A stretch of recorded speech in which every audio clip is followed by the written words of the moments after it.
വയനാട് ദുരന്തത്തിൽ എല്ലാം നഷ്ടപ്പെട്ട പാവങ്ങൾക്ക് അവർ ഇങ്ങനെ ആകാശത്തേക്ക് നോക്കി നിൽക്കുന്ന ആളുകളാണ്. കാരണം അവർക്ക് വേറെ ഒന്നുമില്ല, ഇങ്ങോട്ട് നോക്കാൻ പോലും സ്ഥലമില്ല. അപ്പോൾ അവർക്ക് ഭൂമി ഏറ്റെടുക്കുന്നതിന് അവസാനം ഗവൺമെൻറ് ശ്രമിച്ചു കഴിഞ്ഞപ്പോൾ അതിനെതിരെ നിൽക്കുന്നത് അതായത് ഹാരിസൺസ് മലയാളം ലിമിറ്റഡ് എന്ന് പറയുന്ന കമ്പനിയാണ്. കാരണം ആ കമ്പനിയുടെ വസ്തുക്കളാണെന്നാണ് അവരുടെ ക്ലെയിം. ഇത് യഥാർത്ഥത്തിൽ കേരളത്തിൻ്റെ വസ്തുക്കളാണ്, നമ്മുടെ രാജ്യത്തിൻ്റെ സമ്പത്താണ്. ഈ ഹാരിസൺസ് ക്രോസ്ഫീൽഡ് എന്ന് പറയുന്ന ഒരു കമ്പനിയായിരുന്നു, ഒരു ബ്രിട്ടീഷ് കമ്പനിയായിരുന്നു ഈ ഭൂമി കൈവശം വെച്ചിരുന്നത്. പക്ഷേ സ്വാതന്ത്ര്യം കിട്ടിക്കഴിഞ്ഞപ്പോൾ ഈ ഭൂമിയെല്ലാം, അതായത് വിദേശ കമ്പനികൾ ഇന്ത്യയിൽ നിന്ന് കൈവശം വെച്ചിരിക്കുന്ന ഭൂമിയെല്ലാം ഇന്ത്യയിൽ വെസ്റ്റ് ചെയ്യും. ആ നിയമം നിലവിലിരിക്കുമ്പോഴാണ് ഇതങ്ങോട്ട് മറിച്ച് ഹാരിസൺസ് ക്രോസ്ഫീൽഡ് എന്നുള്ളത് മാറ്റി ഹാരിസൺസ് മലയാളം എന്നാക്കിയത്. ഇതുപോലെ അവർ കൈവശം വെച്ചേക്കുന്ന കേരളത്തിൽ ധാരാളം വസ്തുക്കളുണ്ട്. ആയിരക്കണക്കിന് ഹെക്ടറുകളാണ് അവർ കൈവശം വെച്ചേക്കുന്നത്.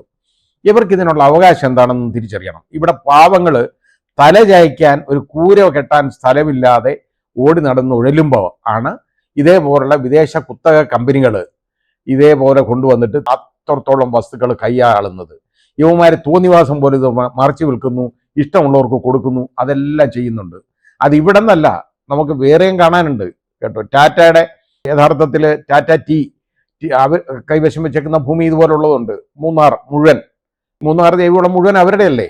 അപ്പം ആ രീതിയിലേക്ക് ഉള്ള കാര്യങ്ങൾ ഇപ്പോഴും നടന്നുകൊണ്ടിരിക്കുകയാണ്. അത് കാലാകാലങ്ങളിലുള്ള കോടതി വിധികൾ യഥാർത്ഥത്തിൽ ഇവർക്ക് അനുകൂലമാണ്. ഇവരുടെ കയ്യിൽ നിന്ന് ഈ ഭൂമി ഏറ്റെടുക്കാൻ വരുമ്പോൾ ഇവർ വലിയ വക്കീലന്മാരെ എല്ലാം കൊണ്ടുവരും. ഇവിടെ നമ്മുടെ ഗവൺമെൻറ് മനഃപൂർവ്വം അതിന് ഏതൊക്കെ വിധത്തിൽ ശരിയായ രീതിയിൽ അത് നടത്താൻ അറിയാൻ വയ്യാത്ത ആളുകളെ പറഞ്ഞുവിടും. അങ്ങനെ ചെയ്തുകൊണ്ടിരിക്കുകയാണ്, കാലങ്ങളായിട്ടും ചെയ്തുകൊണ്ടിരിക്കുന്ന ഒരു കാര്യമാണ്. ഇപ്പോൾ പോലും ഈ ഹാരിസൺസ് മലയാളത്തിൻ്റെ ഈ തോട്ടങ്ങളെ സംബന്ധിച്ച് 2 തോട്ടങ്ങളിൽ നിന്നാണ് ഏതാണ്ട് വരുമ്പോൾ 143 ഹെക്ടറോളം വരും ഇത്. കാരണം ഒരിടത്തുനിന്ന് ഒരു 78 ഏക്കറും മറ്റിടത്ത് 65 ഹെക്ടറും 65 ഹെക്ടറുമായിട്ട് ചില്ലറയും ആയിട്ട് ഏതാണ്ട് 143 ഹെക്ടറിന് ചില്ലറ വരും. അത്രയും വസ്തുക്കൾ ഈ ടൗൺഷിപ്പ് നിർമ്മിക്കാൻ വേണം. അത് ഏറ്റെടുക്കാൻ പറഞ്ഞപ്പോൾ യവന്മാരത് കൊടുക്കുകയല്ല കേട്ടോ. കേസിന് പോയി ആദ്യം അത് ഏറ്റെടുക്കാൻ പാടില്ല, കാരണം ഇതിൻ്റെ ഉടമസ്ഥാവകാശത്തെ സംബന്ധിച്ചുള്ള തർക്കം കോടതിയിൽ നിലനിൽക്കുകയാണ് എന്നുള്ള വാദമാണ്. അതുകൊണ്ട് ഇത് ഏറ്റെടുക്കാൻ പാടില്ല എന്നുള്ളതാണ്. ഇപ്പോൾ കോടതി ഒരു തീരുമാനം പറഞ്ഞു, ഇവർക്ക് ഏറ്റെടുക്കാം, വസ്തു ഏറ്റെടുക്കാം. അതെങ്കിലും ഒരു റിലീഫായി. പക്ഷേ അതിൻ്റെ പണം കെട്ടിവെക്കണമെന്ന് പറഞ്ഞു. ഈ പണം കെട്ടിവെച്ചാൽ യവന്മാർ ഇത് വാങ്ങിച്ചുകൊണ്ട് പോകരുത്, ആ രീതി വേണം. അതിന് കോടതി ഇതിനകത്ത് പറഞ്ഞേക്കുന്നത് ഞാൻ മനസ്സിലാക്കിയത്, ഈ കേസ് കിടക്കുന്ന കോടതികളുണ്ടല്ലോ, ഉടമസ്ഥാവകാശത്തെ സംബന്ധിച്ചുള്ള തർക്കം കിടക്കുന്ന കോടതിയിൽ ഈ പണം ഗവൺമെൻറ് കെട്ടിവെക്കണം. ആ തർക്കം പരിഹരിച്ചതിന് ശേഷം മാത്രമേ ഈ പണം വിഡ്രോ ചെയ്തുകൊണ്ട് വാങ്ങിക്കുള്ളൂ. അതാണ് ആ രീതി. അങ്ങനെ ആയിരിക്കണം. ഇല്ലെന്നുണ്ടെങ്കിൽ ഈ കാശ് അവന്മാർ കൊണ്ടുപോകും. കാരണം ഇവരെ എങ്ങനെ പണം അടിച്ചുകൊണ്ട് എടുക്കാൻ നടക്കുക, ആ ഭൂമി വിറ്റ് കാശ് വാങ്ങാനാണ് ഇപ്പോൾ നടക്കുന്നത്. അതായത് ഭൂമി ഏറ്റെടുക്കൽ നിയമം അനുസരിച്ച്, ലാൻഡ് അക്വിസിഷൻ ആക്ട് അനുസരിച്ച് ഇപ്പോൾ അവർക്ക് വലിയ കോമ്പൻസേഷൻ കിട്ടാൻ അർഹതയുണ്ട്, വരും അവരുടെ ഉടമസ്ഥയിലുള്ളതാണെങ്കിൽ. ഇത് ഇവരുടെ അല്ല. ഈ വസ്തു യഥാർത്ഥത്തിൽ ഗവൺമെന്റിൽ വെസ്റ്റ് ചെയ്യേണ്ട വസ്തുവാണ്. ഈ നാട്ടിലെ പട്ടിണി പാവങ്ങൾക്ക്, വസ്തുക്കൾ ഇല്ലാത്തവർക്ക് വീതിച്ചു കൊടുക്കേണ്ട വസ്തുവാണ്. ഇന്ന് കായംകുളം കൊച്ചുണ്ണി എന്ന് പറയുന്ന ആളില്ലാത്തതിനകത്ത് എനിക്ക് വലിയ സങ്കടമുണ്ട്. അതേ ഞാൻ പറയുന്നുള്ളൂ, ബാക്കി ഒന്നും ഞാൻ പറയുന്നില്ല. കാരണം ഈ പാവങ്ങളുടെ കണ്ണീരൊപ്പാൻ ആരുമില്ല.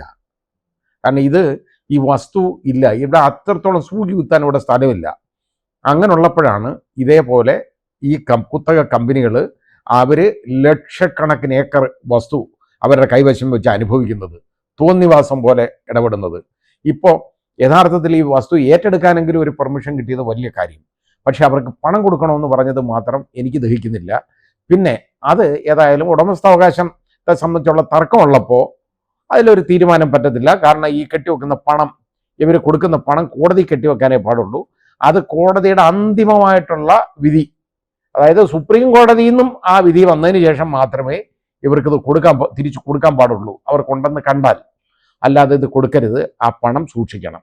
ഏതായാലും അത് ഇപ്പോൾ ഈ വയനാട്ടിലെ പാവങ്ങളെ സംബന്ധിച്ചിടത്തോളം, ഒന്നുമില്ലാതെ നിൽക്കുന്നവരെ സംബന്ധിച്ചിടത്തോളം ഇതൊരു വലിയ ആശ്വാസമുള്ള ഒരു വിധി തന്നെയാണ്, സംശയമില്ല.